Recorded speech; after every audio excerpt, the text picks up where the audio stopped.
Hello दोस्तों, स्वागत है आप सभी का इनके नर्सिंग स्टडीज में। आज की क्लास में अपन बात करेंगे ऐसी कौन कौन सी हेल्थ एजेंसीज है जो कि वर्ल्ड लेवल पे और नेशनल लेवल पे काम करती है अपने जो भी हेल्थ सर्विसेज है वो डिस्ट्रीब्यूट करने के लिए। तो वन बाय वन अपन बात करेंगे इनके बारे में। फर्स्ट जो हेल्थ एजेंसी है उसका नाम क्या है? World Health Organization. इसके बारे में अपन बात करते हैं।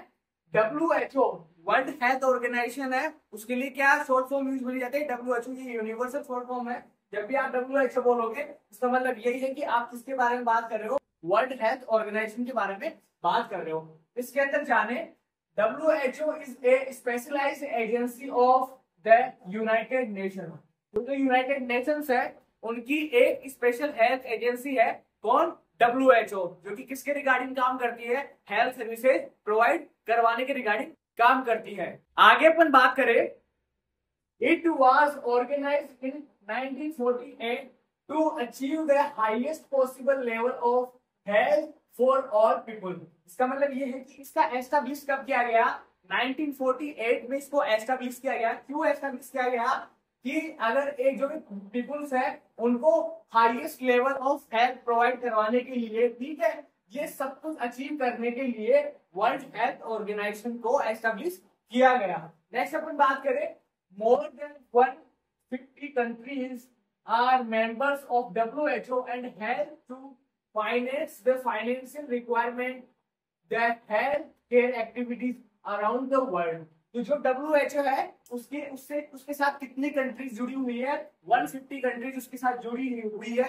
क्योंकि क्या करती है? 150 कंट्रीज है, ये WHO की मेंबर कंट्रीज है जो कि हेल्प करती है इस WHO को फाइनेंशियली, ताकि जो मेंबर कंट्रीज है उनकी जो हेल्थ फैसिलिटीज है उनको बढ़ाया जा सके। उनके लिए अगर कोई प्रोग्राम बनाया जा रहा है उनके लिए फंड्स की जो भी रिक्वायरमेंट होती है वो कौन कंप्लीट करता है? जो अपनी जो मेंबर कंट्रीज है वो सारी जो भी फाइनेंशियल रिक्रूटमेंट है वो वहां पे कंप्लीट करती है।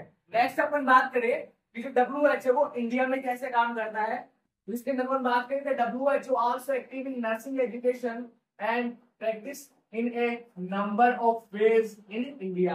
तो जो भी नर्सिंग एजुकेशन को बढ़ाने के लिए कौन कौन से तरीकों से जो WHO को इंडिया में काम करता है, तो फर्स्ट ऑफ ऑल अपन से बात करें, it has offered guidance in setting up programmes of nursing education. तो नर्सिंग एजुकेशन के अंदर जो भी प्रोग्राम्स है उनको सेट करने के लिए, उनको बनाने के लिए गाइडेंस कौन प्रोवाइड करता है? WHO गाइडेंस प्रोवाइड करता है। नेक्स्ट अपन बात करें, it has promoted training for axillary nurse personal. तो जो एक्सिलरी नर्स पर्सनल है उनकी ट्रेनिंग को प्रमोट करने के लिए भी WHO वहां पे काम करता है। नेक्स्ट अपन बात करें, the WHO promote public health in many ways around the world. तो जो भी पूरे विश्व में अगर पब्लिक हेल्थ को बढ़ावा देने के लिए अगर कोई एजेंसी काम करती है वर्ल्ड लेवल पे तो वो कौन है? WHO है। तो इसमें अपन ने बात करी WHO कैसे काम करता है, कब इसका एस्टैब्लिश किया गया, ठीक है, साथ ही साथ इसकी मेंबर कंट्रीज कितनी है, इसकी फाइनेंशियल रिक्वायरमेंट कैसे पूरी होती है, और नर्सिंग के फील्ड के अंदर इंडिया में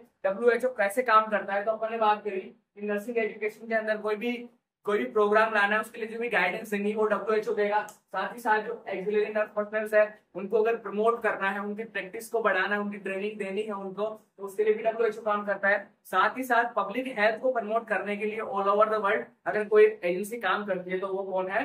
WHO। नेक्स्ट अपन बात करें, नेक्स्ट एजेंसी उसके बारे में बात करें तो वो है United Nation International Children's Educational Fund. इसके लिए यूज किया जाता है वर्ड यूनिसेफ। तो यूनिसेफ जो है वो कैसे काम करती है, इसकी फुल फॉर्म क्या है, इसमें हमने बात करी। तो UNICEF an agency of United Nations. तो यूनाइटेड नेशंस है उनकी एजेंसी है। कौन? यूनिसेफ। की कैसे काम करती है, कब फाउंड हुई? It was founded in 1946 for the purpose of helping mother's and children in countries affected by world war second.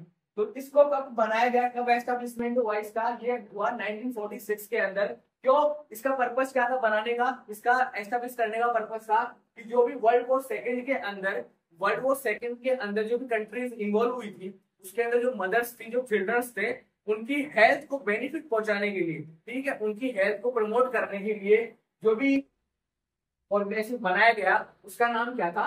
UNICEF. ठीक है। नेक्स्ट अपन बात करें, now it offer services in all under developed countries. अभी ये जो काम क्या करता है यूनिसेफ, जो भी अंडर डेवलप्ड कंट्रीज है उनके अंदर जो भी सर्विसेज प्रोवाइड करनी है मदर्स को, चिल्ड्रंस को, उसके रिगार्डिंग कौन काम करता है? यूनिसेफ वहां पे काम करता है। इसके अंदर नेक्स्ट बात करें, UNICEF in India has provided teaching equipments for nursing education. तो नर्सिंग एजुकेशन में यूनिसेफ कैसे काम करता है? फर्स्ट ऑफ ऑल जो भी टीचिंग इक्विपमेंट्स है उनको प्रोवाइड करवाने के लिए यूनिसेफ क्या करता है? मदद करता है। टेक्स्ट बुक प्रोवाइड करवाने के लिए and visual aids for schools and colleges of nursing and training for personnel to help with the health of mothers and children. साथ ही साथ अगर मैंने आपको बताया कि अगर टीचिंग इक्विपमेंट्स प्रोवाइड करवाने हैं नर्सिंग को, नर्सिंग एजुकेशन के अंदर, तो उसके अंदर भी यूनिसेफ आपकी हेल्प करेगा। साथ ही साथ अगर टेक्स्ट बुक चाहिए आपको तो उसके अंदर भी यूनिसेफ आपकी हेल्प करता है, टेक्स्ट बुक प्रोवाइड करवाता है। साथ ही साथ अगर कोई विजुअल एड चाहिए, ठीक है, तो उसके अंदर भी यूनिसेफ क्या करता है? आपकी हेल्प करता है। और ऐसे पर्सन्स को ट्रेनिंग करता है, ट्रेनिंग कराने में हेल्प करता है जो कि मदर्स की और चाइल्ड की क्या कर सके? हेल्प कर सके, उनकी हेल्थ को प्रमोट करने के लिए, उनके ट्रीटमेंट के अंदर ये सब कुछ उनके पर्सन्स की ट्रेनिंग कराने के लिए कौन हेल्प करता है? यूनिसेफ इसमें काम करता है। ठीक है, नेक्स्ट अपन बात करें the international Red Cross Society के बारे में। ठीक है, अब तक अपन ने बात करी WHO के बारे में, उसके बाद देखा यूनिसेफ के बारे में, थर्ड वन अपन बात कर रहे हैं इंटरनेशनल रेड क्रॉस सोसाइटी के बारे में। The international league of red cross was formed in 1919 after world war first. तो जो रेड क्रॉस सोसाइटी थी, इंटरनेशनल रेड क्रॉस सोसाइटी थी, उसका फाउंडेशन कब हुआ?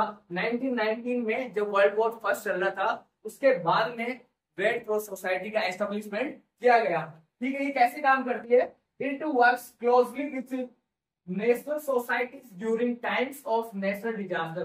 तो जो भी अगर एक नेशन के अंदर कोई भी नेचुरल डिजास्टर आ जाता है, कोई भी डिजास्टर की सिचुएशन आ जाती है, उस टाइम पे उनके साथ कोऑर्डिनेट करके जो रेड क्रॉस सोसाइटी है वो वहां पे काम करती है। ठीक है, और क्या करती है? Providing expertise and conducting seminar to help these societies to improve their administration and services. साथ ही साथ जो रेड क्रॉस सोसाइटी है, इंटरनेशनल रेड क्रॉस सोसाइटी, वो क्या करती है? जिनके साथ मिलके जो भी नेशनल लेवल जो भी सोसाइटीज है उनके साथ मिलकर अगर काम करती है तो उनको क्या करती है? वो प्रमोट करती है, उनको गाइड करती है कैसी सर्विसेज की अगर नेशनल डिजास्टर जैसी सिचुएशन आ जाती है तो उस कंडीशन में जो भी पीपल है उनके लिए कैसे काम करना है, इसके रिगार्डिंग अगर कोई भी इंफॉर्मेशन है तो वो सब कुछ कौन प्रोवाइड करवाता है? International Red Cross Society provide करवाती है। ठीक है, नेक्स्ट अपन बात करें, a super global body made up of the above league are and national society is the international conference of red cross activities। इसका मतलब ये है कि जो भी रेड क्रॉस सोसाइटी है, जो भी सोसाइटीज है, जैसे नेशनल लेवल पे कोई सोसाइटी होगी, नेक्स्ट अपन बात करेंगे इंडियन रेड क्रॉस सोसाइटी के बारे में, तो हर एक जो भी कंट्री है उसकी अपनी रेड क्रॉस सोसाइटी है। तो इन जो भी सोसाइटी है इनका क्या है? एक ग्रुप है जो क्या करता है? ग्रुप है बड़ा, इसको क्या बोलते हैं? इंटरनेशनल रेड क्रॉस सोसाइटी, जो कि क्या करता है? इन सभी एक्टिविटीज को मॉनिटर करता है। ठीक है, ये अपन ने बात करी इंटरनेशनल रेड क्रॉस सोसाइटी के बारे में, जिनका फॉर्म हुई थी जब वर्ल्ड वॉर फर्स्ट खत्म हुआ था 1919 में। उसके बाद में इसको बनाया गया था, क्यों बनाया गया था? कि अगर जैसे वर्ल्ड वॉर के अंदर क्या होता है, ये डिजास्टर की सिचुएशन है, अगर ऐसी सिचुएशन इन फ्यूचर आ जाती है तो उसके अंदर काम करने के लिए, उस सिचुएशन में काम करने के लिए, हेल्थ सर्विसेज प्रोवाइड करवाने के लिए, जो भी फैसिलिटीज है उनको इम्प्रूव करने के लिए जो भी सोसाइटी बनाई गई उसका नाम क्या था? International Red Cross Society. Next अपन बात करें the Indian Red Cross Society के बारे में। The Indian Red Cross Society was established in 1920। तो जो इंडियन रेड क्रॉस सोसाइटी थी वो कब बनाया गया, उसको कब एस्टैब्लिश किया गया? 1920 के अंदर। Which major aims of helping others from a natural neutral point. Sorry, जो भी पीपुल्स थे,